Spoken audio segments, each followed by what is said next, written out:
کیا پیارا ہے مرتضیٰ، کہتی ہے کائنات ہمارا ہے مرتضیٰ۔ ہے رب کہیں کسی کا، کہیں اولیاء علی، بالکل نبی کہیں کہیں نور خدا علی، حاجت روا کہیں کہیں مشکل کشا علی، 40 دعوتوں میں ہے جلوہ نما علی۔ خالق ہی جانتا ہے میاں کیا ہے بو تراب، عقلوں میں جو نہ آئے وہ بندے ہے بو تراب۔ جو ہے شریک نور پیمبر علی علی، توڑا ہے جس نے قلعہ خیبر علی علی، مارے ہیں جس نے مرحب عنقر علی علی، لکھا ہے جبریل کے پر پر علی علی۔ اور ہاتھوں میں جس کے قوت پروردگار ہے، اور مٹھی میں جس کے گردش و لیل و نہار ہے۔ گلشن علی، گلاب علی، باغباں علی، ہے ساری کائنات زمین آسماں علی، مولا علی، امام علی، صاحباں علی، اللہ کی خدائی جہاں تک وہاں علی، اور رخ کائنات کا یہ جدھر چاہے موڑ دے، جو دشمن علی ہے خدائی کو چھوڑ دے۔ اور منصب ہے لا شریک تو میزان ہے علی، قرآن کلام حق ہے تو عنوان ہے علی، جس رخ سے دیکھو صورت رحمان ہے علی، کعبہ خدا کا گھر ہے تو مہمان ہے علی، اور مٹی ہے کائنات علی بو تراب ہے، اور بغض علی ہے دل میں تو مٹی خراب ہے۔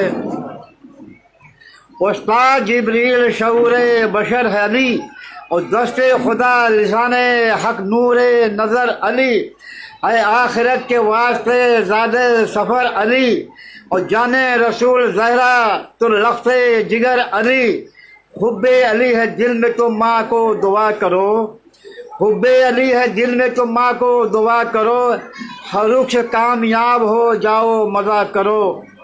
اور محسن علی کریم علی مہرباں علی، منزل علی نشان علی کارماں علی، اور جس نے جہاں پکارا تو آیا وہاں علی، اور مختار کل ہے مالک کون و مکان علی، سمٹا تو ایک نقطۂ قرآن بن گیا، سمٹا تو ایک نقطۂ قرآن بن گیا، اور پھیلا تو کائنات کا عنوان بن گیا۔ حاجت علی، مراد علی، مد دعا علی، عالم علی، حکیم علی، فل شفا علی، شاید علی ہے مظہر ذات خدا علی، مکہ علی، مدینہ علی، کربلا علی، ہر ایک زمین خون علی نے بسائی ہے ملک تو خدا کا علی کی خدائی ہے۔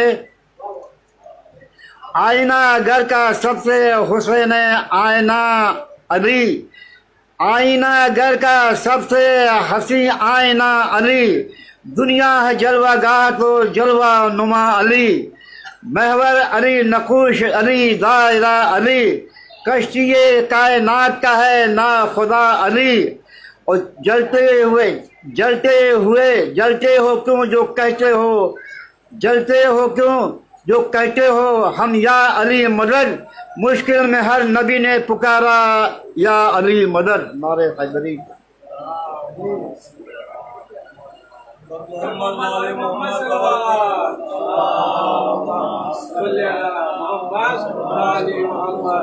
نعرہ تکبیر، نعرہ تکبیر، نعرہ رسالت، نعرہ رسالت، نعرہ حیدری۔ آپ لوگوں کی گزارش ہے اندر آئیے، دم بھول لگا بھی ہے۔ ہاں، جو حضرات فرش پر بیٹھ سکتے ہیں وہ آ کے یہاں بیٹھ سکتے ہیں، اور جو حضرات نہیں بیٹھ سکتے ہیں ان کے لیے مسئلہ ہے، تو ظاہر سی بات ہے کرسی تو اسی لیے لگائی گئی ہے۔ اور محمد والے محمد دعوت بلند سلوات۔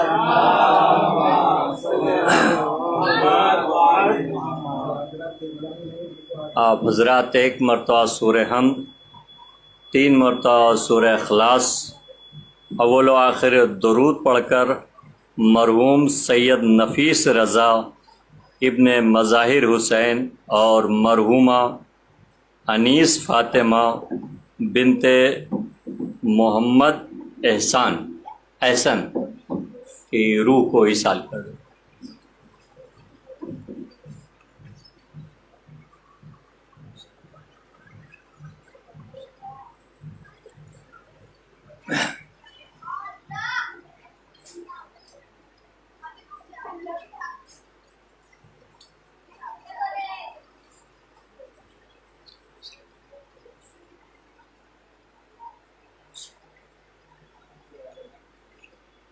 قل هو الله احد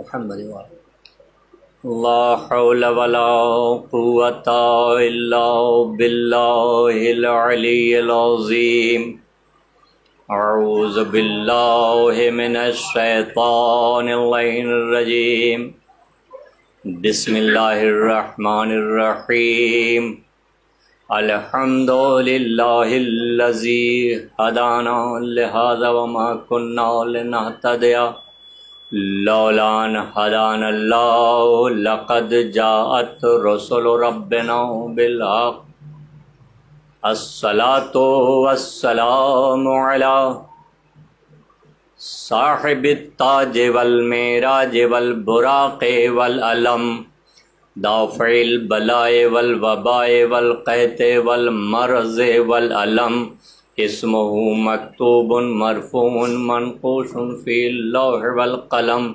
سید العرب والعجم جسمه مقدس معطر مطہر منور فی البیت والحرم شمس الضحیٰ بدر الدجى نور الہدى کیف الورى مصباح الظلم جمیل الشام صاحب الجود والکرم واللہ عاصم وجبریل خادم والبراق مرکبہ سدرۃ المنتہى مقامہ قاب قوسین جد الحسن والحسین مولانا مولا الثقلین ابی القاسم محمد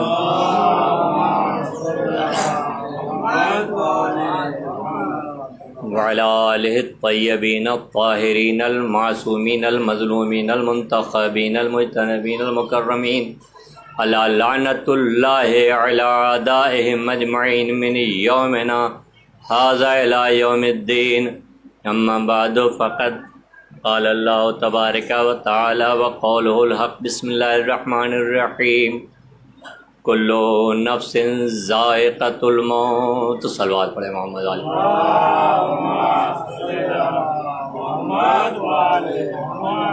معزز سامعین کرام،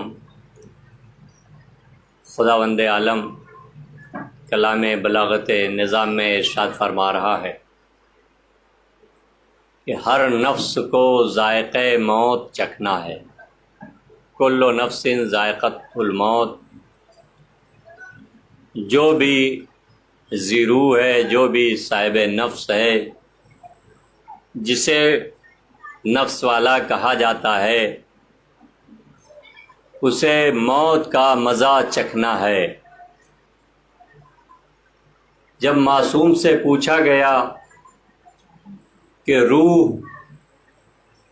کس طرح سے قبض ہوتی ہے، تو معصوم نے فرمایا کہ ہمارے چاہنے والوں کے لیے تو ایسا ہے کہ جیسے پھول سے خوشبو نکل جائے اور کسی کو خبر نہیں ہوتی ہے، اس طرح سے روح قبض ہوگی۔ لیکن منافقین کے متعلق فرمایا ہے کہ ایسے کہ جیسے خاردار درخت کے اوپر کوئی ریشمی کپڑا ڈال کر اور گھسیٹ لیا جائے، اس کے تار تار جدا ہو جائیں، ایسی اذیت ہوگی مرنے والے کے لیے۔ ایک صلوات پڑھے محمد وآل محمد۔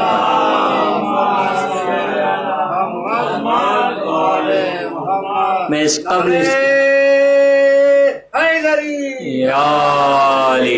اس کے قبل کی مجلس میں میں نے عرض کرنے کی کوشش کی کہ موت ایک ایسی سچائی ہے، ایسی حقیقت ہے کہ جو دنیا والے جو لوگ اللہ کو بھی نہیں مانتے، جو لوگ خالق موت کو نہیں مانتے، وہ بھی موت کو مانتے ہیں۔ جو اللہ کا انکار کرتے ہیں وہ بھی یہ مانتے ہیں کہ موت حقیقت ہے اور موت آنا ہے، موت کو آنا ہی ہے۔ اور اس کے قبل بھی میں نے عرض کیا، موت ایک ایسی چیز ہے جس سے ہم بچ نہیں سکتے، مگر مسئلہ یہ ہے کہ دیکھیں جہنم کے عذاب سے تو ہم بچ سکتے ہیں، موت سے ہم بچ نہیں سکتے، مگر مسئلہ یہ ہے کہ جس سے بچ نہیں سکتے اس سے بچنا چاہتے ہیں، اور جس سے بچ سکتے ہیں اس سے بچنا نہیں چاہتے ہیں۔ صلوات پڑھیں محمد و آل محمد پر۔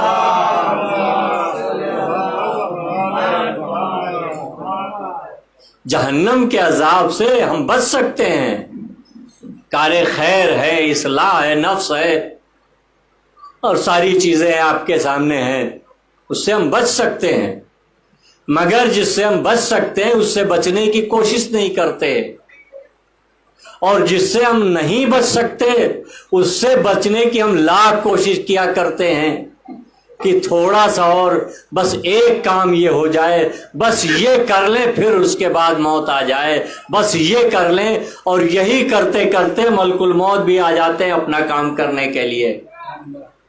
دیکھیں کوئی بھی کہیں بھی مرتا ہے، ہر مرنے والے کے سامنے حسرانے یا پایتے، ہر مرنے والے کے قریب مولا متقیان آتے ہیں، چاہے مولا کا چاہنے والا ہو چاہے منافقین میں سے ہو، ہر ایک کے پاس مولا آتے ہیں۔ اچھا جب یہ حدیثیں بیان ہوتی ہیں تو منافقین مسکرا مسکرا کے کہتے ہیں ایک علی، کیسے کوئی یہاں مر رہا ہے ہندوستان میں، کوئی لندن میں مر رہا ہے، کوئی امریکہ میں مر رہا ہے، کوئی ایران میں مر رہا ہے، کوئی عراق میں مر رہا ہے، کوئی سعودی میں مر رہا ہے، ہزاروں لاکھوں آدمی بیک وقت مر رہے ہیں، ایک علی کیسے سب جگہ پہنچ جاتے ہیں؟ ہم سے سوال ہوتا ہے ایک علی کیسے ہر جگہ پہنچ جاتے ہیں؟ تو بھیا ہمیں عالم اسلام یہ بتا دے کہ ملک الموت کتنے ہیں؟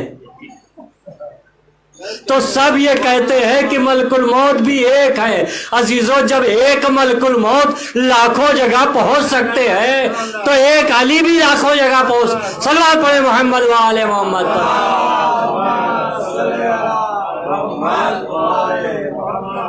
کمال تو یہ ہے کہ نوکر لاکھوں جگہ پہنچ جائے مگر مالک لاکھوں جگہ نہیں پہنچ سکتا ہے۔ تو جو ہے نا، ایسے ہی ایک مرتبہ رسول کے زمانے میں کئی علی کی فضیلت سلمان بیان کرتے، یہاں علی وہاں علی وہاں علی، ایسا کرو آزما ہی لیا جائے۔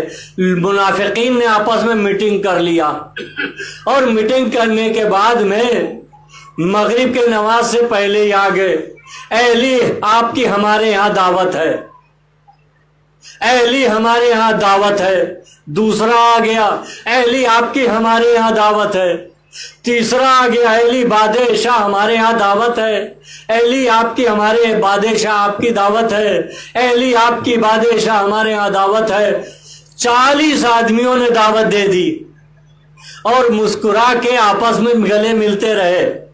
پیچھے جب گئے نا کہ ہماری بھی دعوت قبول کر لیا علی نے، ہماری بھی دعوت قبول کر لیا ہے، ہماری بھی دعوت قبول کر لیا ہے، اب صبح علی کی خیریت لیں گے۔ توجہ ہے نا، اور سب نے ایک ہی وقت میں دعوت دی، مگر جب صبح کی نماز میں اتفاق نہیں تھے کہ حسن اتفاق تھا، اس دن رسول نے جان بوجھ کر تاخیر کی۔ وہ لوگ پہلے پہنچ گئے جنہیں بڑی بے چینی تھی رات میں، اور پہنچ کے وضو کر ہی رہے تھے کہ دوسرا آیا، اور آتے ہی ساتھ اس نے کہا دیکھا علی نے وعدہ خلافی کی نا، علی ہمارے یہاں آ گئے تھے تمہارے یہاں تو گئے نہیں۔ کہا کیسے کہتے ہو کہ ہمارے یہاں نہیں؟ علی تو بادشاہ ہمارے یہاں تھے تمہارے یہاں کیسے تھے؟ اتنے میں تیسرا آ گیا، اس نے کہا تم دونوں جھوٹ کہہ رہے ہو، علی تو بادشاہ ہمارے یہاں مدعو تھے۔ چوتھا آ گیا، اس نے کہا تم تینوں جھوٹ کہتے ہو، علی ہمارے یہاں تھے۔ پانچواں آ گیا، اس نے کہا تم چاروں جھوٹ کہتے ہو۔ اتنے میں آتے رہے لوگ اور سب کو جھٹلاتے رہے، اپنے آپ کو سچا کہتے رہے، علی ہمارے یہاں مدعو تھے۔ 40 لوگ آ گئے صحابہ، 40 منافقین آ گئے اور آنے کے بعد اختلاف کر رہے ہیں، نہیں کل علی ہمارے یہاں تھے۔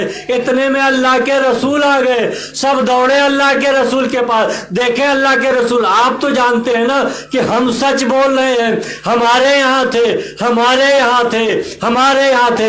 اللہ کے رسول نے کہا دیکھو تم سب صحیح کہہ رہے ہو مگر علی کل ہمارے یہاں مدعو تھے۔ اور ابھی رسول نے اتنا جملہ کہا ہی تھا، کہا دیکھو ابھی جبریل آئے اور جبریل نے آ کے کہا اے اللہ کے رسول آپ بھی صحیح کہتے ہیں، آپ کے اصحاب بھی صحیح کہتے ہیں مگر علی کل ہمارے یہاں مدعو تھے۔ صلوات پڑھیں محمد وآل محمد۔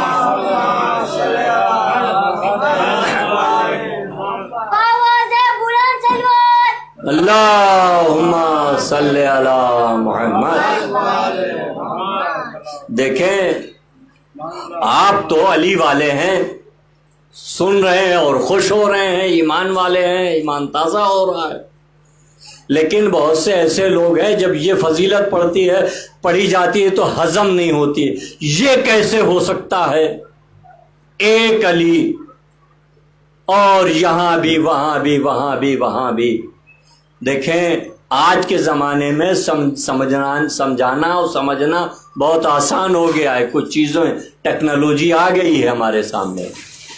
ایک دن ایسا بھی ہوا کہ ہمارے پاس افریقہ سے فون آیا کہ آپ مجلس بہت اچھی پڑھ لیں، یہ ہے اور وہ ہے، تو یہ لائیو نشر ہو رہی تھی، یوٹیوب کی مجلس، یوٹیوب پہ مجلس تھی، اور بھی دوسری جگہوں سے، یہاں سے فون، وہاں سے فون، وہاں سے فون، کئی جگہوں سے فون آ رہے ہیں۔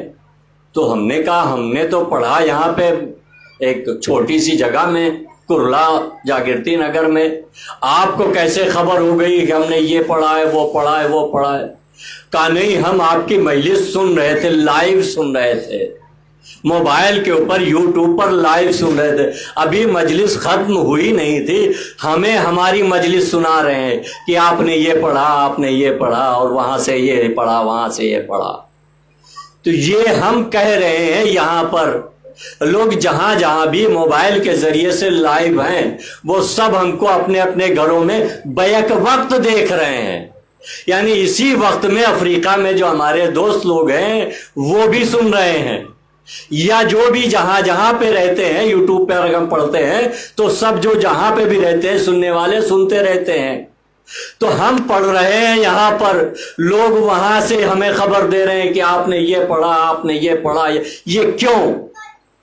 یہ ایک موبائل کے ذریعے سے جب آپ تحقیق کریں گے تو آپ کو پتا چلے گا یہ موبائل جو ایک نوری شعاع ہے، ایک لنک ہے جسے ہم اردو میں کہتے ہیں نوری شعاع کے ذریعے سے یہاں سے لنک وہاں پہنچ جاتا ہے مشینری کے ذریعے سے، جو فضا کے اندر مشینری چھوڑی گئی ہے اس کا لنک وہاں پر جاتا ہے اور وہاں سے لنک وہاں پر پہنچتا ہے، تو اس کے ذریعے سے لنک پہنچتا ہے نوری شعاع کے ذریعے سے، اور ہماری تصویر بھی پہنچ جاتی ہے، آواز بھی پہنچ جاتی ہے۔ عزیزو یہ ہمارے ہاتھوں کا بنایا ہوا معمولی سا نور ہے کہ جس کی وجہ سے ہم افریقہ میں بھی دکھائی دے رہے ہیں، یو پی میں بھی دکھائی دے رہے ہیں، سعودی کے اندر بھی دکھائی دے رہے ہیں، دبئی کے اندر بھی دکھائی دے رہے ہیں، اور نہ جانے کہاں کہاں بیک وقت دکھائی دے رہے ہیں۔ عزیزو ہمارے ہاتھوں کے بنائے ہوئے نور کا جب یہ کمال ہے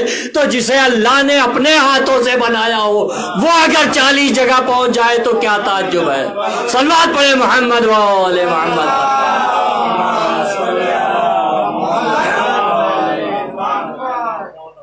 تو عزیزان محترم، علی کی ذات میں کبھی بھی، علی کی ذات میں کبھی بھی شک نہیں کرنا چاہیے۔ دیکھیں علی کے متعلق صرف یہی کہا جا سکتا ہے کہ علی خدا نہیں ہے، حالانکہ اللہ نے سارے اختیارات، اپنے مکمل اختیارات علی کو دے کے بھیجے ہیں۔ 14 کے پاس میں مکمل اختیارات ہے، زندگی کا اختیار ان کے پاس، موت دینے کا اختیار ان کے پاس، رزق دینے کا اختیار ان کے پاس، ہوا پر ان کا اختیار ہے، فرشتوں پر ان کا اختیار ہے، انسانوں پر ان کا اختیار ہے، جناتوں پر ان کا اختیار ہے، انسانوں کیا جانوروں پر ان کا اختیار ہے، ہواؤں پر، درختوں پر ان کا اختیار ہے۔ خود سلمان کہتے ہیں کہ ہم نے دیکھا کہ مولا ایک بیری کے درخت کے قریب نماز پڑھ رہے تھے، وہ درخت پشت پر تھا، آپ سامنے نماز پڑھ رہے تھے، ہم نے دیکھا کہ درخت بھی اسی طریقے سے پیچھے نماز پڑھ رہا ہے جیسے مومنین جماعت میں نماز پڑھتے ہیں، وہ بھی رکوع کر رہا تھا اور سجدے کر رہا تھا۔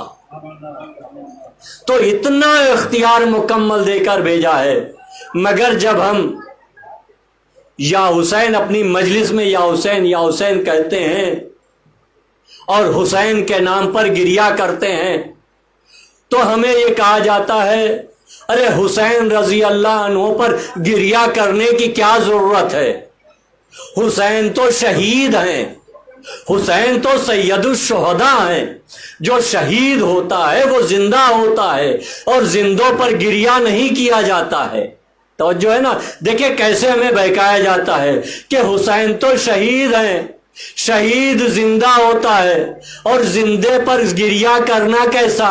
توجہ ہے نا، جب ہم روتے ہیں تو ہمیں یہ کہہ کے بہکایا جاتا ہے کہ حسین شہید ہیں، شہید پر رونا نہیں چاہیے، مگر جب ہم یا علی مدد کہتے ہیں تو کہا یہ جاتا ہے وہ تو مر گئے ہیں، مردہ ہے، مردوں کو بلانا کیسا؟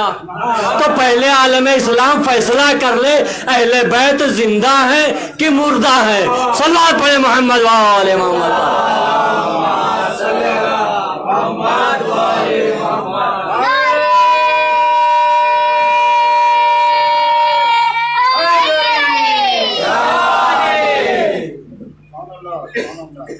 تو عزیزان محترم، یہ ہے اہل بیت اور یہ ہے مولا متقیان۔ دیکھیں مولا متقیان کی ذات یہ ہے کہ جب بھی جسے ضرورت پڑی ہے اس نے مدد کے لیے پکارا ہے اور آئے ہیں مولا متقیان۔ دیکھیں میں کوئی اختلافی بات نہیں، خلافت ثانیہ کا زمانہ تھا کہ اس زمانے میں ایک مسئلہ درپیش آیا، 2 عورتیں آئیں، ایک بیٹا تھا اور ایک بیٹی، واقعہ ہے اور کوئی اختلافی چیز نہیں ہے، اور آنے کے بعد میں دونوں میں اختلاف تھا، دونوں کہہ رہے تھے کہ لڑکا ہمارا ہے اور لڑکی اس کی ہے، وہ بھی عورت کہہ رہی تھی، 2 عورتیں تھیں، وہ کہہ رہی تھی نہیں لڑکا ہمارا ہے لڑکی اس کی ہے، دوسری بھی کہہ رہی تھی لڑکا ہمارا ہے لڑکی اس کی ہے۔ تو خلیفہ وقت نے بہت سے جو بھی مصاحبین تھے، جو مشورہ کرنے والے تھے، سب کو بلایا گیا اور سب نے اپنا مشورہ کیا، لیکن وہ مشورہ کسی کی ماننے کو تیار نہیں، بات سمجھ میں نہیں آ رہی تھی۔ تو اپنے چاہنے والے کسی سے کہا کہ علی کو بلا کے لاؤ۔ جب مولا متقیان کو بلایا گیا، اس وقت دربار میں نہیں تھے، جب مولا متقیان کو بلایا گیا تو مولا نے کہا اس میں کون سی معمولی سی بات ہے؟ تو سب پریشان کی یہ اتنی اہم بات ہے، کیسے فیصلہ ہو کہ لڑکا کس کا ہے لڑکی کس کی ہے؟ مولا نے کہا ایسے ٹھیک ہے، 2 شیشیاں ایک ہی سائز کی 2 شیشیاں منگائی جائیں۔ حکم ہوا، فوراً ہی 2 شیشیاں ایک ہی سائز کی منگائی گئیں، اور مولا نے اشارہ کیا کہ دیکھو ان کو زنان خانے میں بھیجو، دونوں عورتوں کو اندر بھیجو اور ان دونوں سے کہو اپنا شیر، اپنا دودھ، اس جو بچے کی رزق ہوتی ہے اس کے اندر فل کر کے دے دیں۔ دونوں نے اس شیشی کے اندر بھر کے دے دیا، اور جب بھر کے دے دیا تو مولا نے کہا کہ اب ترازو منگایا جائے، بیلنس منگایا جائے۔ حاکم وقت نے فوراً اشارہ کیا، بیلنس آ گیا، ترازو آ گیا اور اس کے اوپر مارکر لگا دیا گیا، مثلا جیسے دھاگا ہے کوئی باندھ دیا گیا، ایک ہرا دھاگا، ایک سرخ دھاگا، تو مثلا سرخ دھاگا جو ہے وہ لڑکی کا ہے، ہرا دھاگا جو ہے لڑکے والے کا تھا، تو مطلب دو الگ الگ ماں کا تھا، وہ رکھ دیا گیا مثلا۔ اب جو ترازو کے اوپر رکھا گیا تو جو ہرا والا دھاگا تھا تو وہ اس کا بیلنس جو تھا نیچے تھا، اور وہ جو سرخ تھا وہ اوپر تھا۔ تو مولا متقیان نے کہا یہ بتاؤ، یہ جو جس کے اوپر گرین کلر کا یہ ٹریڈ مارکا ہے، یہ بتاؤ یہ کس کا ہے؟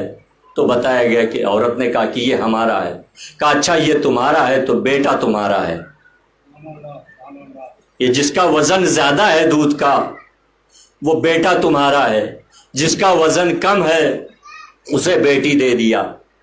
ان دونوں نے بیٹی اور بیٹا لیا۔ جیسے ہی بیٹی اور بیٹے کا فیصلہ ہوا فوراً ہی وہ آگے بڑھی، اور آگے بڑھنے کے بعد مولا کے قدم بوسی کی، اور قدم بوسی کرنے کے بعد میں یہاں سے رخصت ہو گئی۔ انہیں تو مولا کے فیصلے پر اطمینان تھا۔ دیکھیں وہ جانتی تھی کہ بیٹا کس کا ہے بیٹی کس کی ہے، وہ دونوں عورتیں تو جانتی تھیں، لیکن وہ بیٹے کے اوپر قبضہ جمانا چاہ رہی تھی۔ مگر جب مولا نے فیصلہ یہ کیا، دوسری مادر کو جب وزن کیا، جس کا وزن زیادہ تھا اسے بیٹا دے دیا، جس کا وزن کم تھا اسے بیٹی دے دیا، تو وہ دونوں تو مطمئن ہو گئیں اور چلی گئیں۔ مگر یہاں اصحاب کا مجمع تھا، رسول کے صحابی تھے، وہ جانے والے جانے چلے گئے۔ کہا علی آپ نے یہ کیسے فیصلہ کر دیا؟ ٹھیک ہے وہ چلی گئے، میں نے اعتراض نہ کیا، اس لیے کہ آپ کے فیصلوں کو انہوں نے تسلیم کر لیا، مگر ہمیں بھی تو سمجھائے یہ فیصلہ آپ نے کہاں سے کیا ہے؟ تو مولا نے کہا یہ فیصلہ تو ہم نے قرآن سے کیا ہے، قرآن کی آیت سے ہم نے فیصلہ کیا ہے۔ توجہ ہے نا؟ کہا کیسے فیصلہ کیا؟ کہا قرآن کی آیت اٹھا کے دیکھ لو، قرآن کے اندر ہے للذکر مثل حظ الانثیین، قرآن کے اندر آیت آئی ہے کہ مرد کا عورت کے حصے سے ڈبل حصہ ہوتا ہے، مرد کا ڈبل ہوتا ہے، عورت کا ایکیرا ہوتا ہے، یعنی اگر عورت ہے تو اس کو 50,000 ملے گا، تو مرد اگر ہے لڑکا ہے تو اسے 1,00,000 ملے گا، اس کا ڈبل ہے۔ تو جب خدا نے حصہ ڈبل رکھا ہے تو شیر مادر میں بھی ڈبل رکھا ہے، اسی لیے اس کا وزن زیادہ تھا، جس کا وزن زیادہ تھا وہ لڑکے والی تھی۔ صلوات پڑھے محمد وآل محمد پر۔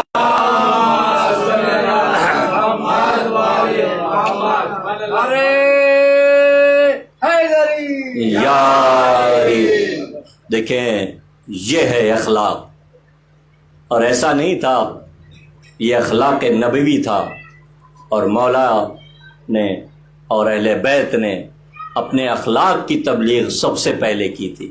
میں بارہا عرض کرتا رہتا ہوں کہ سب سے پہلے اپنے اخلاق کی تبلیغ کی۔ عالم اسلام اگر اپنے اخلاق کے ذریعے سے تبلیغ کرنے لگے، اپنے حرکات کے ذریعے سے تبلیغ کرنے لگے، تو زبان سے کہنے کی ضرورت ہی نہ پڑے، اس لیے کہ اللہ کے رسول نے قولوا لا الہ الا اللہ بعد میں کہا ہے۔ 40 سال تک خاموش تبلیغ کی ہے، اور 40 سال کے اندر اندر ابھی لا الہ الا اللہ نہیں کہا ہے، لیکن لوگ انہیں امین کہنے لگے تھے، لوگ صادق کہنے لگے تھے۔ یعنی اللہ کے رسول نے لا الہ الا اللہ کا کلمہ بعد میں پڑھایا ہے، اپنی امانت اور اپنی صداقت کا کلمہ پہلے پڑھوایا ہے۔ اور جب امانت اور صداقت کا کلمہ پڑھوا لیا تب فاران کی چوٹی پر گئے، اور جانے کے بعد کہتے ہیں اے مسلمان، جانے کے بعد کہتے ہیں لوگوں اگر میں تم سے یہ کہوں کہ اس پہاڑی کے پیچھے ایک لشکر ہے جو عنقریب تم پر حملہ کرنے والا ہے تو کیا تم مان لو گے؟ سب نے کہا ہاں ہم مان لیں گے۔ کہا تم نے تو دیکھا نہیں، کیوں مانو گے؟ کہا اس لیے مان لیں گے کہ ہم نے آپ کو کبھی بھی جھوٹ بولتے ہوئے نہیں دیکھا، جھوٹ بولتے ہوئے نہیں سنا، آپ نے پوری زندگی جھوٹ نہیں بولا، دیکھیں یہ صرف اس لیے نہیں کہ وہ سردار انبیاء تھے، اس لیے نہیں، انہوں نے یہ درس دیا کہ اگر تم ہمارے ماننے والے ہو تو تمہارے اندر بھی ایسا ہی سیوا آنا چاہیے کہ دنیا کہنے پہ مجبور ہو جائے یہ مسلمان ہے، یہ جھوٹ نہیں بول سکتا، دنیا کہنے پر مجبور ہو جائے یہ مسلمان ہے، یہ جھوٹ نہیں بول سکتا۔ جب مسلمان ایسے ہیں تو جس کا کلمہ پڑھتا ہے وہ رسول کیسا ہوگا؟ صلوات پڑھے محمد وآل محمد۔ نعرہ تکبیر، اللہ اکبر، نعرہ تکبیر، اللہ اکبر، نعرہ رسالہ، یا رسول اللہ، نعرہ رسالہ، یا رسول اللہ، نعرہ حیدری، یا علی، پر محمد وآل محمد باوجہ بلند سلوات۔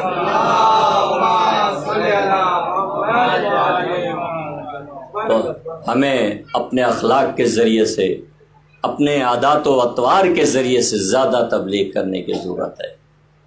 اگر ہم اپنے معاشرے میں امام کی بات پہنچانا چاہتے ہیں، اہل بیت کی تبلیغ کرنا چاہتے ہیں، رسول والی تبلیغ کرنا چاہتے ہیں، تو ہمیں چاہیے کہ ہم اپنے اخلاق کے ذریعے سے، اپنے عادات و اطوار کے ذریعے سے، اس لیے کہ اللہ کے رسول کے اوپر غلاظت بھی ڈالی گئی مگر خاموش رہے، پتھر مارا گیا مگر خاموش رہے، اور خاموشی نہیں رہے، دستے دعا بلند کر کے کہا پالنے والے ان پر عذاب نازل نہ کرنا، اس لیے کہ یہ ہماری عظمت کو جانتے نہیں ہیں، اگر ہماری عظمت یہ جانتے تو کبھی ایسی حرکت نہ کرتے۔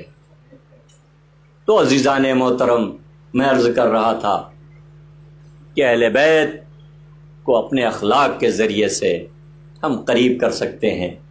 عزیزان محترم، اہل بیت وہ ہیں کہ جنہوں نے موت کا بھی سلیقہ بتایا ہے، زندگی کا بھی سلیقہ بتایا ہے۔ کہ دیکھیں، موت کے متعلق میں نے عرض کیا کہ جب اہل بیت کے چاہنے والوں کو موت آتی ہے تو ایسے آتی ہے جیسے پھول سے خوشبو نکل جاتی ہے، اور جب منافقین کو موت آتی ہے تو جیسے ریشمی کپڑا خاردار درخت پہ ڈال کے گھسیٹ لیا جائے۔ تو عزیزان محترم، لیکن موت ایک ایسی سچائی ہے کہ جس کو کوئی جھٹلا نہیں سکتا ہے۔ حالانکہ دیکھیں، اگر دیکھیں، غور کریں تو ہماری زندگی کے 4 رخ ہوتے ہیں۔ پہلا رخ ہے جسے ہم بچپنا کہتے ہیں، دوسرا رخ ہے جسے ہم جوانی کہتے ہیں، تیسرا رخ ہے جسے ہم بڑھاپا کہتے ہیں، اور چوتھا جسے ہم موت کہتے ہیں۔ پہلا بچپنا، پھر جوانی، پھر بڑھاپا، اور پھر موت۔ دیکھیں، جب بچپنا ہے تو ہم سب جانتے ہیں کہ بچپنے کا ایک ہی کام ہوتا ہے، رونا۔ نہ موقع دیکھتا ہے، نہ محل دیکھتا ہے، جہاں دل میں آیا بس رونا شروع کر دیتا ہے، چاہے رونے کی وجہ ہو یا نہ ہو، بس مزاج برہم ہو گیا، چاہے خوشی کی مجلس ہو چاہے غم کی مجلس ہو، بس مزاج برہم ہو گیا تو رونا ہے۔ یعنی بچپنے کا کام ہے رونا، اور جوانی یہ دوسری منزل آتی ہے، اس کا کام ہے جوش، اس کے علاوہ اس کے پاس کچھ بھی نہیں۔ ابھی جب جوانی ہوتی ہے نا، جس کے پاس گویا عقل کا بریک ہوتا ہی نہیں، اسے کسی کی اچھی بات لگتی ہی نہیں ہے، ہر ایک سے زیادہ عقل مند خود ہی کو سمجھتا ہے۔ اگر کوئی بزرگ کچھ کہنے والا ہوتا ہے تو فوراً ہی اسے ڈپٹ دیتا ہے، بس کرو، اللہ اللہ کرو، ہمیں اپنا کام کرنے دو، تمہیں کوئی کرنے کی ضرورت نہیں، ہم نے تو کتنی مرتبہ کہا تم کاہے کے لیے یہ کرتے ہو، بس مصلی بچھاؤ، مصلی پہ بیٹھے رہو، تمہیں کچھ کرنے کی ضرورت نہیں ہے۔ تو اس عمر میں عقل کے بریک نہیں ہوتی، سب سے زیادہ مائنڈڈ ہم اپنے آپ کو، پورا جوش بھرا ہوا ہوتا ہے، اور جوش بھی ایسا دیکھیں دوسروں تک جوش ہو تو برداشت ہو جاتا ہے، مگر یہ اپنوں تک آ جاتا ہے تو بہت ہی افسوس ہوتا ہے۔ دیکھیں، جب جوش جو ہے عزاداری میں آپ دیکھیں کہ جوش ایسا ہوتا ہے کہ ہم اپنے آپ کو زخمی کر رہے ہیں، اور ایسا زخمی کرتے ہیں کہ ہمارے جیسا جسے کہتے ہیں کمزور دل آدمی وہ دیکھ نہیں پاتا ہے. کبھی کبھی ایسی تلواریں لگائی جاتی ہیں, بہت سے یوٹیوب کے اوپر اب دیکھ لے, تو ایسا ماتم کیا جاتا ہے. مگر عزیزان محترم, یہی جوشیلا مسلمان ہے, جب صبح کی نماز کا وقت آتا ہے تو 2 رکعت نماز پڑھنے کے لیے جو حسین کے اوپر اپنی جان دینے کو قربان ہے, وہ حسین کے کہنے پر 2 رکعت نماز پڑھنے کو تیار نہیں ہے.